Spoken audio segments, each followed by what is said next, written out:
He left me after 2 abortions for him. I killed 2 babies for the man I loved, and he still left me for another woman. Not only did he leave, he posted engagement photos online while I was still recovering from a second abortion. And if you think that's the most painful part of this story, you're wrong, because the real horror started the night I heard Kelvin Adeyemi tell his friend, "She was easy to control anyway." That sentence broke something inside me forever. I remember staring at my phone, bleeding, unable to breathe, wondering how somebody I sacrificed everything for could speak about me like trash. But wait until you hear what happened when we met again years later inside a hospital corridor. Because by then, life had already punished him in the most brutal way possible. And honestly, part of me enjoyed watching him suffer. I met Kelvin during my first year at university. Everybody loved him. Lecturers respected him. Girls chased him. Even married women stared when he walked past. And Kelvin knew it. The first time he spoke to me, I felt chosen. "You're different," he told me. That's how men like him trap girls. Not with force, but with attention. At first, he treated me like gold.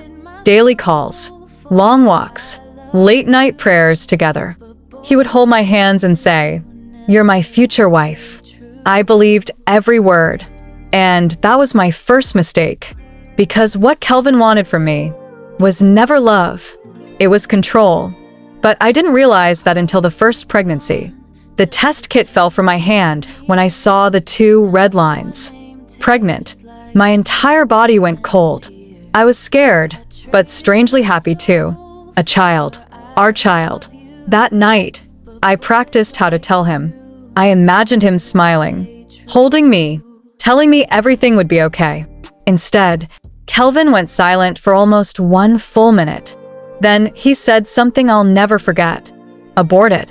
Just like that. No emotion. No hesitation. I laughed nervously because I thought he was joking. He wasn't. "You want to destroy my future?" he snapped. Destroy his future? What about mine? But Kelvin knew exactly how to manipulate me. For days he stopped calling, stopped texting. Then suddenly he returned crying and apologizing. "Baby, please understand, I'm not ready yet. We'll have children later. Don't ruin what we have." And that sentence hooked me again. "We'll have children later."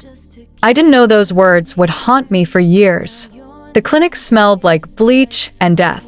Girls sat quietly with swollen eyes. Nobody spoke, almost like shame had stolen everybody's voice. The nurse barely looked at me, maybe because she had seen too many girls like me already. Girls destroying themselves for men who would never stay. The pain during the abortion was unbearable, but the emotional pain, worse. At one point, I heard another girl screaming behind the curtain, and suddenly I started crying uncontrollably, because deep down, I knew something precious was leaving me forever. After everything was done, Kelvin picked me up, and do you know what he said? "Don't cry too much. It already happened." No hook. No remorse.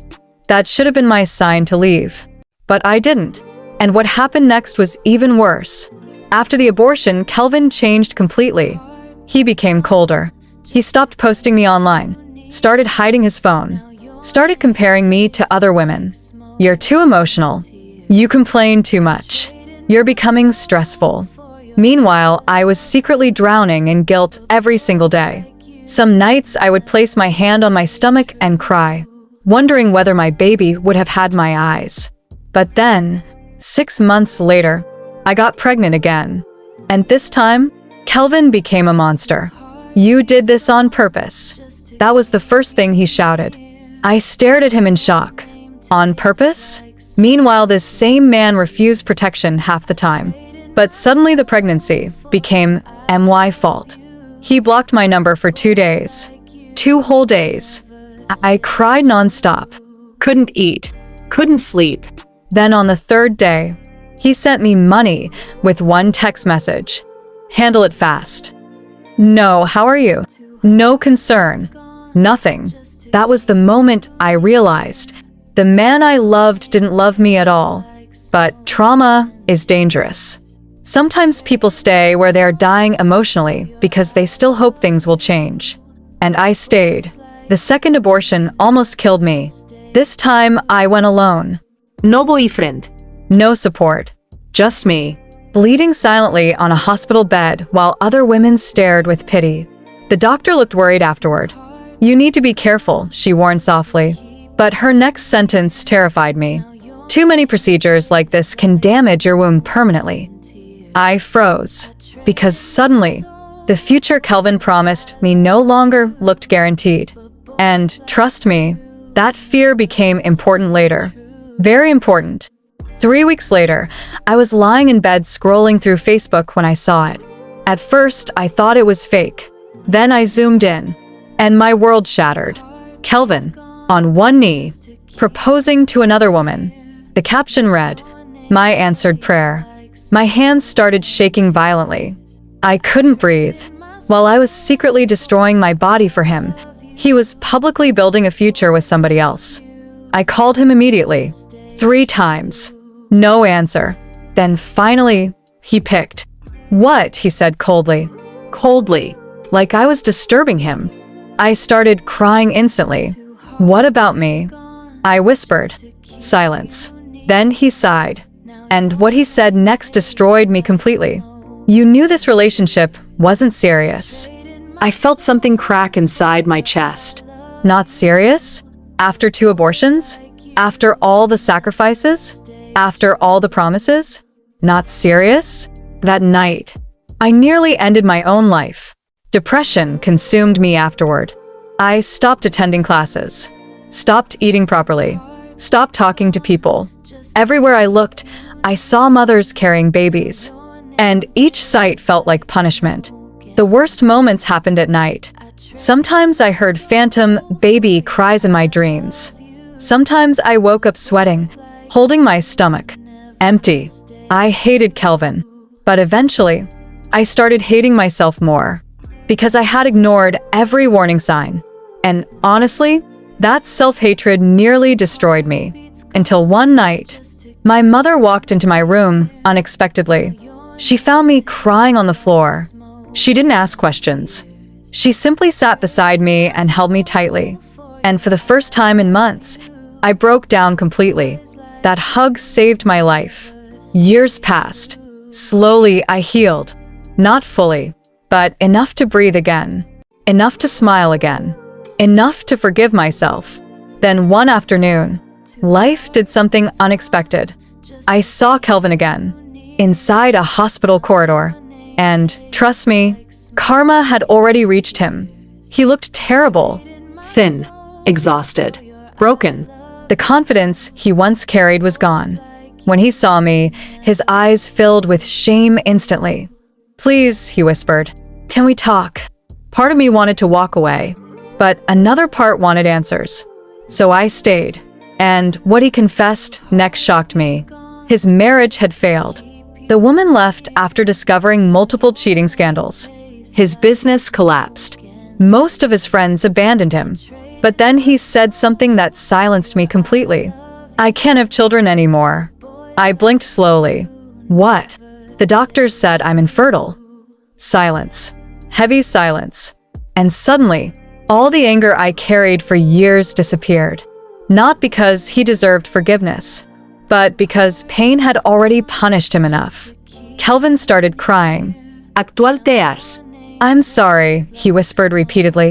"I ruined your life." I looked at him quietly for a long time. Then I finally spoke. "No, Kelvin," I said softly. "You ruined a part of my life.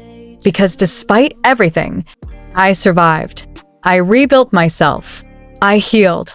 I found peace again. And that was something he could never take from me." Before I left, Kelvin asked one final question. "Can you ever forgive me?" I paused. Honestly, part of me still hated him. Part of me still remembered the blood, the tears, the loneliness. But carrying hate for years had exhausted me. So I looked him in the eyes and said, "I forgive you, but I will never forget what you did to me." Then I walked away. And for the first time in many years, I truly felt free. 2 weeks after seeing Kelvin Adeyemi at the hospital. I thought that was the last time I would ever hear from him.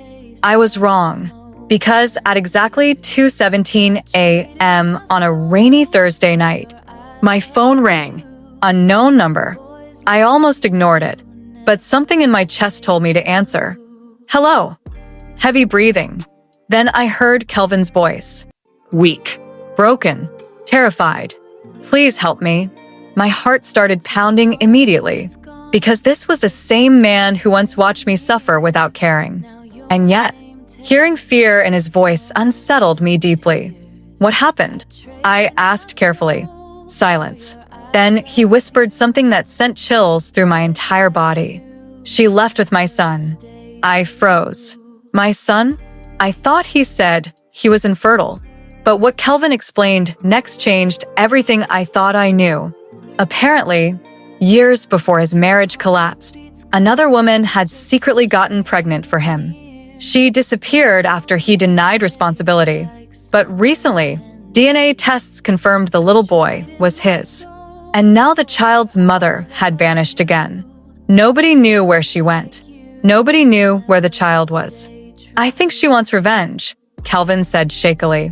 And honestly, Part of me understood why. because Kelvin had destroyed many women emotionally. But then he said something else. And trust me, I did not expect it. She told me about you.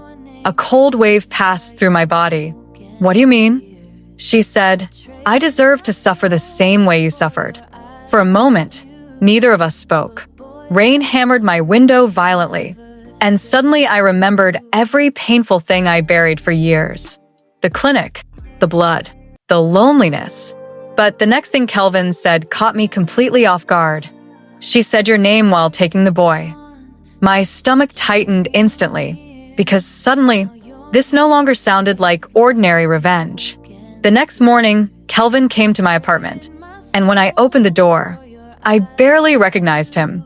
The arrogant man I once loved was gone. This version looked haunted. His hands shook constantly. His eyes were swollen from crying. You have to help me find him, he begged. I almost laughed. Help him? Where was this desperation when I was bleeding alone after the second abortion?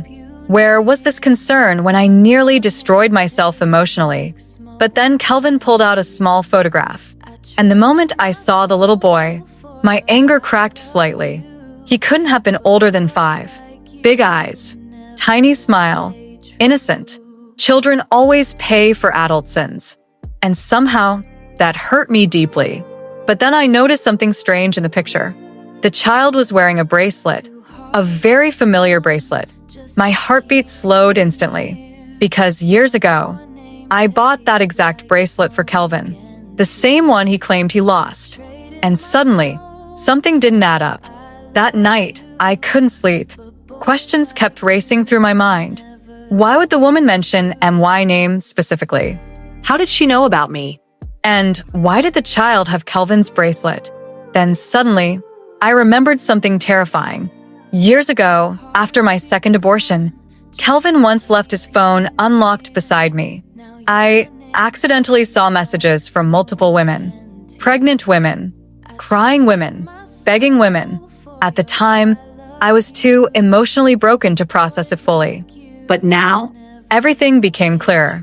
I wasn't special. I wasn't the only victim. I was simply one of many. And somehow, that realization hurt even more, because it meant Kelvin had mastered destruction. 3 days later, Kelvin called me again. His voice sounded panicked. She contacted me. I sat upright immediately. What did she say? He swallowed hard. She wants to meet. Where? She didn't tell me yet. Then silence. Long silence. Before he whispered, she said if I involve the police, I'll never see my son again. Now listen carefully, because this was where things became dangerous. Very dangerous. The meeting happened at an abandoned roadside restaurant outside town. Kelvin insisted I come with him. At first I refused, but deep down, curiosity dragged me there. The place looked dead. Broken chairs, dusty tables, flickering lights. And then she appeared, Vanessa Obi. tall, cold-faced, expressionless. The moment her eyes landed on me, she smiled slightly.